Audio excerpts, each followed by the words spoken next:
Vous écoutez Un pasteur vous répond, le podcast de Florent Varac, qui vous aide à mieux comprendre la Bible, une question à la fois. La question est posée, j'ai écouté certains de tes podcasts, ils m'ont beaucoup apporté, merci à toi et gloire à Dieu. Je me retrouve dans une situation que je remets sans cesse en prière, mais pour le moment, je n'ai pas été plus éclairé sur cette situation. Je ne sais pas si tu as déjà spécifiquement abordé ce sujet, mais je tente ma chance en t'écrivant en espérant recevoir plus de clarté afin de m'aider à faire face à cette situation. En fait, je me retrouve frustré dans mes relations fraternelles, donc à 99% chrétiennes, car bien que nous fréquentions la même église et que nous essayons d'avancer ensemble dans la foi, je me sens vraiment pas sur la même longueur d'onde avec aucun d'eux, ce qui m'empêche de pouvoir jouir de ces relations avec eux. Pour mieux expliquer, dans ma propre marche avec Dieu, il y a certains sujets dont je suis convaincu vis-à-vis de la volonté de Dieu pour les hommes sur terre, mais qui ne sont pas partagés autour de moi. Par exemple, l'évangile du bien-être que personnellement je dénonce. Ça peut s'arrêter sur une simple manière de penser, mais lorsqu'il s'agit de traîner avec ces personnes ou d'être dans des réunions de prière pour s'édifier, ça coince à chaque fois et je me sens seul. Les gens ne sont pas totalement convaincus ou ne veulent pas vraiment combattre contre cela dans leur vie. Autre exemple, les mariages onéreux. Partout autour de moi, on met en avant cela entre chrétiens, et ça laisse certains messages non centrés sur Dieu, sauf que pour moi-même, c'est déjà un combat, mais personne n'est convaincu, puisque il faudrait qu'on puisse combattre ensemble contre ces mauvaises valeurs données par le monde. Il y aurait encore d'autres exemples, comme l'utilisation des réseaux sociaux, etc. Et cette solitude-là, je ne sais pas comment y faire face. J'ai de plus en plus de mal à vouloir passer du temps avec mes amis, car je me retrouve frustré, je ne sais pas comment surpasser ça, à la manière de Dieu ou comme Dieu le voudrait.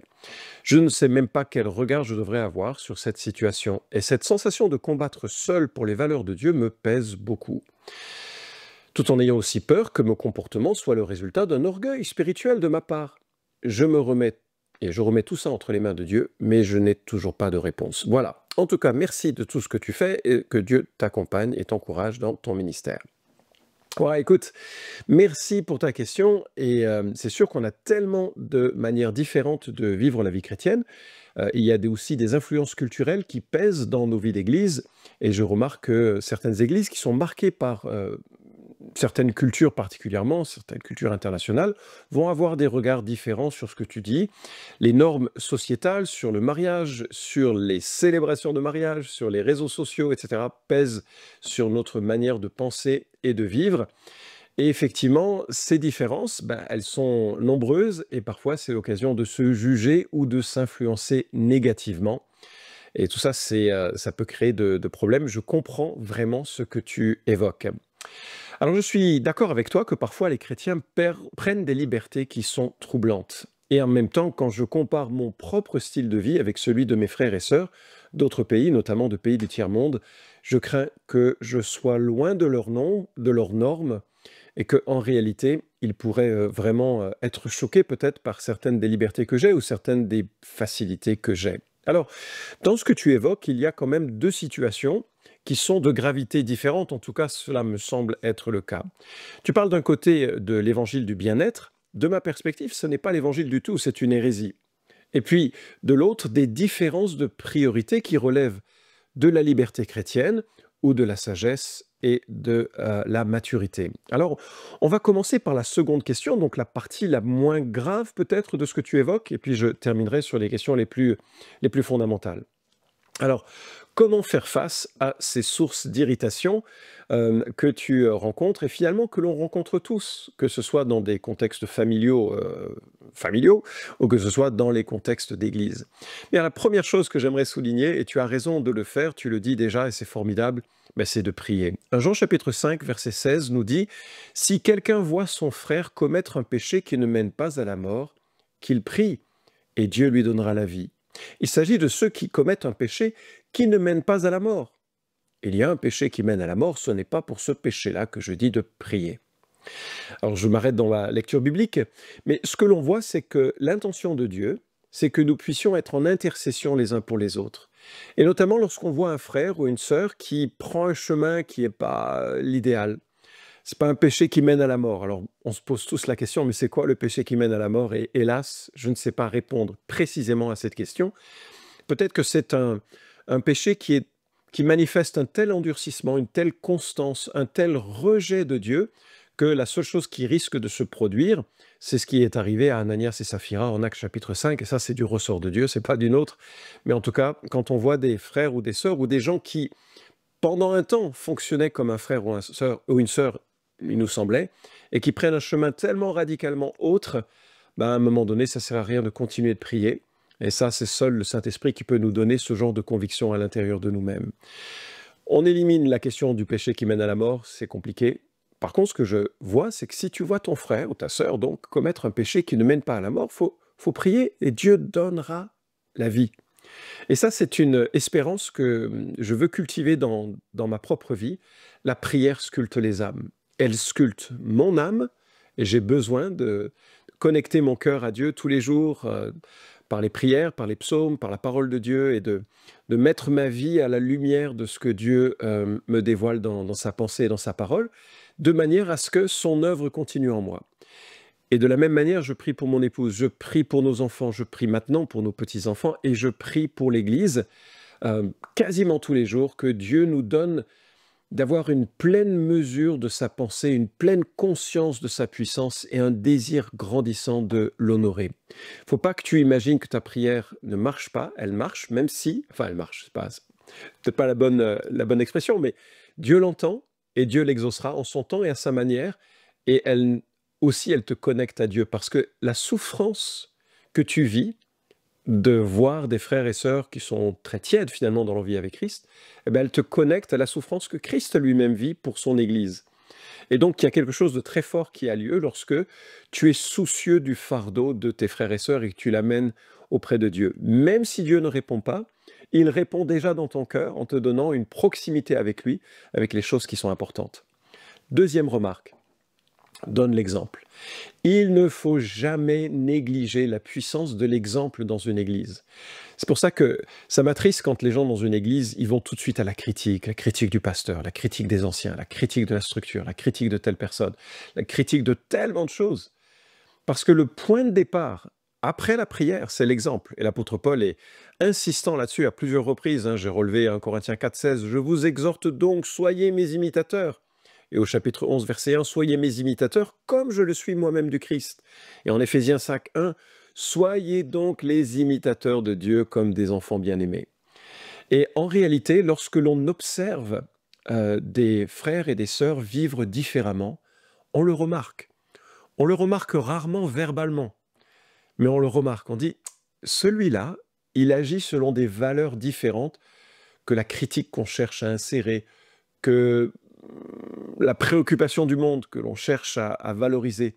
Il a d'autres priorités et ça colore notre âme. Il y a d'ailleurs un phénomène de neurones miroirs qui fait qu'on absorbe les émotions et quelque part les attitudes des autres, soit pour se mettre en opposition, ou se préparer à les recevoir en opposition, par exemple quelqu'un qui est en colère, ou bien au contraire apprécier les expressions, et ça devient source d'imitation. La parole de Dieu est sage lorsqu'elle évoque la notion d'exemple. Donc, prie, sois un exemple, et lorsque tu as la possibilité de montrer un attachement supérieur aux choses de Dieu plutôt qu'aux choses de ce monde, ça laissera personne indifférent, mais c'est clair, ça crée une solitude autour de toi. C'est le prix à payer. Troisièmement, et ça c'est plus pour ton âme, c'est la reconnaissance. La reconnaissance, un esprit de louange qui oriente ton cœur vers le Seigneur, ça évite aux voleurs de joie de te priver de cette communion avec le Seigneur. Et là, les psaumes nous rappellent, mais il n'y a pas que, il y a plein de passages dans le Nouveau Testament, qui nous rappellent que nous devons renouveler notre pensée dans la personne de Dieu, dans ses qualités, ses valeurs, renouveler notre pensée dans le monde spirituel qui est à venir. On doit avoir les yeux fixés sur le ciel. Et je sais qu'alors que je prononce ces mots, je réalise combien j'ai des progrès à faire dans ce domaine. Donc c'est vraiment pas facile.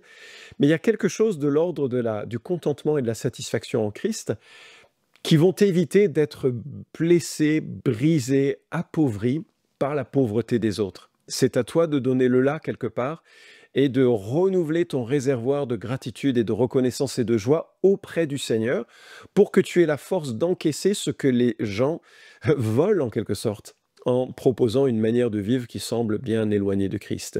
Et puis, et c'est le quatrième point, et seulement à ce moment-là, quand tu as prié, quand tu as donné l'exemple, quand tu as exprimé une attitude de reconnaissance, eh bien, en dernier lieu, tu peux essayer d'exhorter, de reprendre. Ça fait aussi partie des exercices de vie d'Église. Hébreux 3, 13 nous dit « Exhortez-vous les uns les autres chaque jour aussi longtemps qu'on peut dire aujourd'hui » afin qu'aucun de vous ne s'endurcisse par la séduction du péché. Mais bien sûr, l'exhortation, c'est souvent la dernière arme, et c'est souvent ce qui va conduire à des situations un peu compliquées, parce que les gens vont se sentir jugés. Alors, c'est assez général ce que je viens de dire, et puis je pense en tout cas que ça pourra être utile pour fonctionner. Maintenant, je vais lire un texte qui va être un peu cash, mais bon, moi j'en ai besoin. Donc, si j'en ai besoin, tu en as probablement besoin aussi, et puis tous ceux qui vont écouter cet épisode.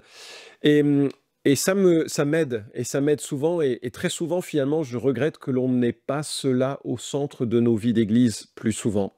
Ça se trouve dans le Sermon sur la montagne, et Jésus, qui parle, dit ceci. « Ne jugez pas afin de ne pas être jugés, c'est du jugement dont vous jugez qu'on vous jugera, de la mesure dont vous mesurez qu'on vous mesurera. Pourquoi vois-tu la paille qui est dans l'œil de ton frère et ne remarques-tu pas la poutre qui est dans ton œil? Ou comment dis-tu à ton frère, laisse-moi ôter la paille de ton œil, alors que dans ton œil il y a une poutre? Hypocrite! Ôte premièrement la poutre de ton œil, et alors tu verras comment ôter la paille de l'œil de ton frère. Ne donnez pas ce qui est sain aux chiens, et ne jetez pas vos perles devant les pourceaux, de peur qu'ils ne les foulent aux pieds et ne se retournent pour vous déchirer. » Fin de la citation, c'est en Matthieu chapitre 7. Alors, qu'est-ce que l'on trouve dans ce texte? Il est dit ne pas juger. Alors, c'est pas ne pas juger absolument, puisque à un moment donné, Jésus dit ne donne pas ce qui est sain, aux chiens. Manifestement, si je considère que quelqu'un est un chien, c'est que je l'ai jugé. Donc, il s'agit d'être discernant. Mais ce que Jésus dit, c'est regarde d'abord comment ça se passe dans ta vie intérieure. Est-ce que tu vois les choses correctement? Est-ce que tes yeux sont propres? Parce que si ton cœur est droit, si tes yeux sont propres, si ta vie avec moi est claire, tu pourras voir comment parler à ton frère. Mais si, par contre, dans ton cœur, dans ton œil, c'est pas pur, c'est vraiment, il y a plein d'autres choses, tu vas pas pouvoir voir correctement, tu vas être aveuglé par ta poutre à l'intérieur de ton œil, ce qui est très difficile à voir avec ça. Et puis tu vas pas pouvoir discerner ce qui serait approprié de dire ou de ne pas dire. Et Jésus nous dit attention, parce que c'est important de savoir reprendre avec une attitude initiale correcte. Et puis, savoir aussi discerner si la personne à qui on parle va vouloir entendre. C'est difficile de parler à un chien. Ici, ce ne sont pas les chiens domestiques que nous avons dans nos civilisations occidentales, c'est un peu des chiens de garde, des chiens sauvages. Et généralement, ils n'écoutent rien et ils ne sont pas vraiment à même de suivre des instructions. Donc, parfois, c'est inutile de chercher à parler à quelqu'un, d'exprimer un jugement ou une exhortation, parce que la personne n'est pas prête à l'entendre, et ça exige du discernement, un discernement qui n'est possible que si soi-même on est droit. Et je pense à un jeune homme dont je connais l'histoire, qui m'a été rapportée, que je connaissais aussi à titre personnel. C'est un gars qui se disait chrétien. Bon, sa manière de vivre, tu vas le voir, me laisse croire qu'en fait, il n'est pas en Christ. Mais alors, il a passé un été très vertueux à ramasser les ordures sur la plage et en critiquant lourdement ceux qui n'avaient aucun sens écologique. Alors, je suis tout à fait d'accord, il ne faut pas souiller les plages. Là où ça me posait problème, c'est qu'il couchait avec pas mal de femmes qui le trouvaient séduisant. Et je me dis, en réalité, tu as un plus gros problème que les Kleenex qui traînent ou les mégots qui traînent sur les plages. Ton plus gros problème, c'est ta moralité. Donc, avant de corriger la pollution des autres, ce serait bien que tu regardes à la tienne. Manifestement, son style de vie était à l'opposé de sa confession de foi. Voilà. Alors, il ne s'agit pas de ne jamais juger, mais de veiller quand on juge que l'on est dans un esprit qui cherche le bien de l'autre, qui cherche la gloire de Christ, qui cherche aussi à développer une piété qui soit correcte et que moi-même je sois capable de le voir en ayant considéré mon propre cœur. Alors, le texte se termine par un encouragement à la prière, hein. Tout de suite après le texte de Matthieu 7 que j'ai lu, nous lisons « Demandez et l'on vous donnera ». Cherchez et vous trouverez, frappez et l'on vous ouvrira, car quiconque demande reçoit, celui qui cherche trouve et l'on ouvrira à celui qui frappe. Il y a une illustration ensuite que Jésus donne sur celui qui demande du pain à quelqu'un. Donc Dieu est celui qui veut écouter ta prière et on commence donc par la prière, l'exemple, parfois l'exhortation et ça c'était pour l'aspect de la première partie de cet épisode, hein. Maintenant, ce que j'aimerais que l'on voit, c'est la question du bien-être que tu as évoquée. Et pour moi, ça m'interpelle et c'est une question autrement plus grave que le fait d'avoir certains comportements sur les réseaux sociaux où on se dit que ça pourrait être sujet à correction ou à développement. L'évangile du bien-être n'est pas l'évangile. Et donc, si tu es dans une église où le bien-être est le centre, c'est plutôt un centre humaniste, christianisé, vaguement teinté de christianisme, plutôt qu'une église centrée sur la croix et sur la rédemption, et sur la personne de Christ. Alors, si tu as un doute, parce que là, évidemment, je dis un propos qui est très dur, et peut-être ton église n'est pas du tout dans cette... ou en tout cas, n'a pas cette formulation de façon aussi forte, moi, je t'encourage à consulter le texte que le CNEF a sorti sur l'évangile de prospérité. Je crois qu'il t'aidera à discerner si véritablement ton Église est fondée sur cet humanisme et sur bien loin finalement de la croix, de la repentance, de la personne de Christ. Et si c'est le cas, bah écoute, je te propose d'écouter l'épisode 189. Quand doit-on quitter son église locale? Ce qui est un sujet lourd et conséquent, c'est important, mais ça te permettra de mener une réflexion peut-être plus globale sur la question. Si véritablement ton église est centrée sur la prospérité, alors je crois que ce n'est pas une église de Jésus-Christ, et peut-être que c'est important que tu parles avec tes responsables, notamment après avoir lu le livre du CNEF, et pour leur proposer une réflexion, peut-être de s'examiner à la lumière de l'Écriture. Parfois, il y a des repentances magnifiques que Dieu donne, et parfois, c'est un endurcissement plutôt. Et auquel cas, il va falloir que tu réfléchisses, te dire, mais les hommes et les femmes qui vont grandir dans cette église, ils ne vont pas être sauvés, ils ne vont pas comprendre l'évangile, ils ne vont pas comprendre la nécessité de se repentir dans la confiance en la croix. Ils vont aussi avoir beaucoup de problèmes à gérer les problèmes de vie dans un monde déchu, notamment la maladie, les déceptions, les difficultés qu'ils vont rencontrer. Ils risquent d'être manipulés sur les questions d'argent, notamment pour obtenir soi-disant la bénédiction de Dieu. On va leur proposer de donner de l'argent, ce qui est une honte et un scandale. Ça nous renvoie aux pires années de la chrétienté, avec notamment les indulgences qui étaient vendues pour sortir les âmes du purgatoire et de l'enfer. En cela, il faudrait fuir cette église si c'est aussi grave que ce que je viens de dire, et ça, je ne le sais pas. Voilà. Alors, comment conclure ? Mais moi, ce que je te propose, c'est de prendre connaissance d'un concept que nous, on a mis en place dans notre église, qui s'appelle le groupe de croissance. C'est une idée qui a été développée notamment avec Neil Cole dans un livre qui s'intitule Une Bible, un café des disciples, publié aux éditions Clé. Et l'idée est toute simple. C'est toi, tu t'entoures d'une ou deux personnes qui ont envie d'avancer. Et vous allez lire la Bible à haute dose, d'une semaine à l'autre. Neil Cole, il parle de une trentaine de chapitres par semaine. Par exemple, tu vas lire Philippiens 5 ou 6 fois, enfin vous allez lire ensemble Philippiens 5 ou 6 fois, et puis si une personne ne l'a pas fait, bah, vous allez encore le relire ensemble. Et puis vous lisez à haute dose, non pas simplement pour dire que vous avez lu, mais pour voir qu'est-ce que le Saint-Esprit cherche à vous dire, qui aurait besoin d'être modifié dans vos vies. Et donc, à partir de ces textes-là, de s'exhorter les uns les autres, de confesser les uns aux autres ses faiblesses en disant « Ouais, moi j'ai un souci avec ça, est-ce que vous pouvez prier pour moi ?» Et puis de prier aussi pour que le monde autour de nous, que ce soit l'Église ou le monde non chrétien, puisse découvrir les trésors de l'Évangile, les trésors de Christ. Qu'est-ce qui se passe lorsque tu fais un groupe de croissance ? Mais déjà, ton attention va être centrée sur Christ et sur l'édification des autres. Et chacun de tes 2 ou 3 amis vont également bénéficier de cette attitude. Et puis, lorsqu'il y a une 4e personne qui se joint, ou une 5e personne qui se joint, ben, le groupe peut se diviser. Et puis, petit à petit, vous avez des tas de chrétiens qui se mettent à lire la Bible à haute dose, à confesser leurs faiblesses humblement, à chercher la face de Dieu pour pouvoir grandir. Et vous avez une culture biblique qui se met à grandir. Ça, c'est le défi que je te propose de mener dans ton église. J'espère que ça trouvera faveur aussi auprès de tes responsables. Enfin, difficile d'imaginer que des responsables ne veuillent pas que leurs membres lisent la Bible et s'encouragent les uns les autres sur la Bible. Mais voilà les quelques conseils que je peux te donner. Merci encore pour la question que tu as posée et j'espère avoir répondu à ton attente. Cet épisode vous a édifié ? Alors merci de le liker ou de le partager pour que d'autres puissent en profiter. Pensez aussi à vous abonner à la chaîne d'Un Pasteur vous répond pour ne manquer aucun des prochains épisodes.